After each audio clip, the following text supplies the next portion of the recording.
Imestri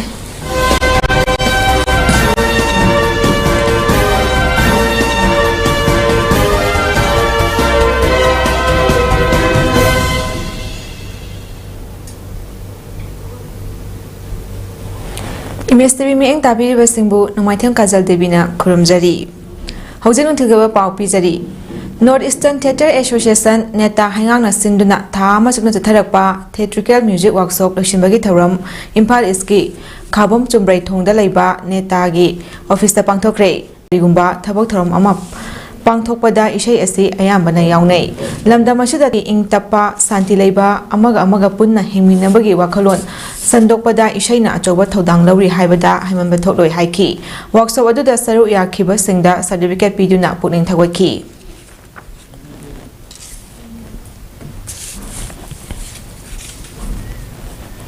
Youth Affairs and Sport Department ta puba thangbangam naroi daba selgi demand kaya tawsilakpa asina December thada Manipurna yumbu oiduna discipline mari da pangthokada riba National School Game asi ningthina pangthokpa ngamgani haibagi thajaba leitroi haina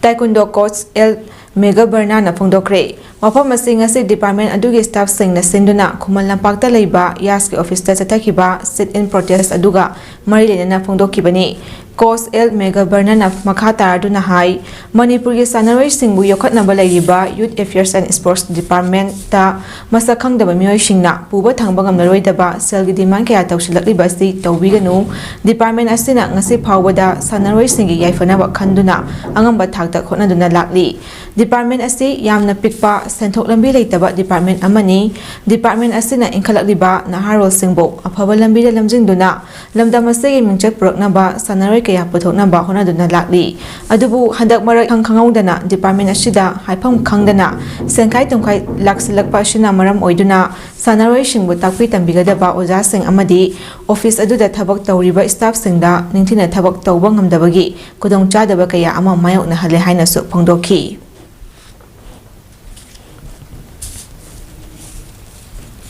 igi pakhoi kunga pasingna jokon mating panglai marawduna for Haijariba department asi sigmo mayam singstagi free zone and view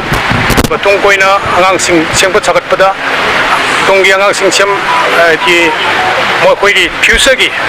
adugumba wakal singdu khanbi haraga department stagi sumbai chanka dukai tabaksi topiu demota donation lakpiu hai wakal sing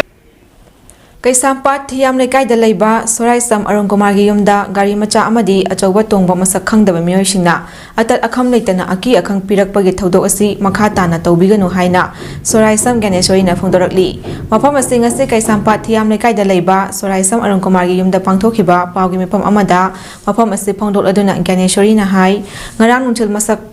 khangdaba Gari macha amadi achoba tongba mioi khara lagduna Langol type 2 da lagnaba hairambata natana atal akham leitana aki akhang pirakpagi thawung asi makha tana tawbiganu imung asi dukan macha ama phamduna hingjariba imung amani asigumba senthok lambi leitaba imung amada kari maramgi imunggi mioi sing kauduna aki akhang piraklibano yumda changaktuna yumgi mioi singda aki akhang pibagi thabak asi amuk hana tawbiganu hainasu phongdokhi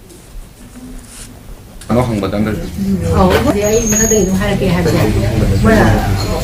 kumo ada tahu le ba. Mai malah kita tahu le, yang ba kon tahu semua itu tahu le. Namang Saya pun ada hana akan mau kita tahu sebab ba. Ngai tahu ba, mila ka tahu din na siya ba. Kon dah semua tahu. Mila. Ngasi Manipur Public School Koirengai Auditorium Hall da 2022-23, 2023-24 gi class 9 10 amasung teams da CBS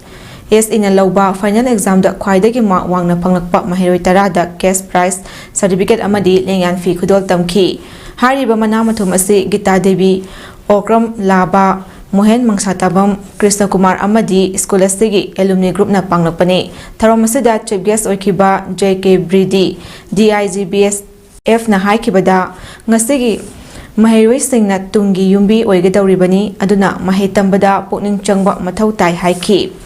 School asigi Parents Association ki President N Rupachandra na haikibada ngasigi mahairoi singi Thaudangdi iba paba amadi syllabus losinba khaktu nati society asigi tungi khanba discipline leba amadi wakhan khanba mahairoi ohaningi haiba wafam thamki amadi school asigi principal RK Imocha na haikibada ngasigi program asi mathangi chaichattadi hena chauna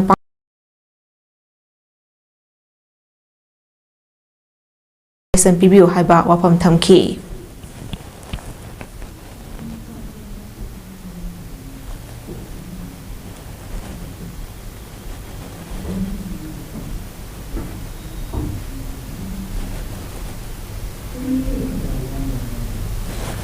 Matang asida nunthagi pauk sanok chaba losinjari mi eng tabiri basingbu amukana kurumjari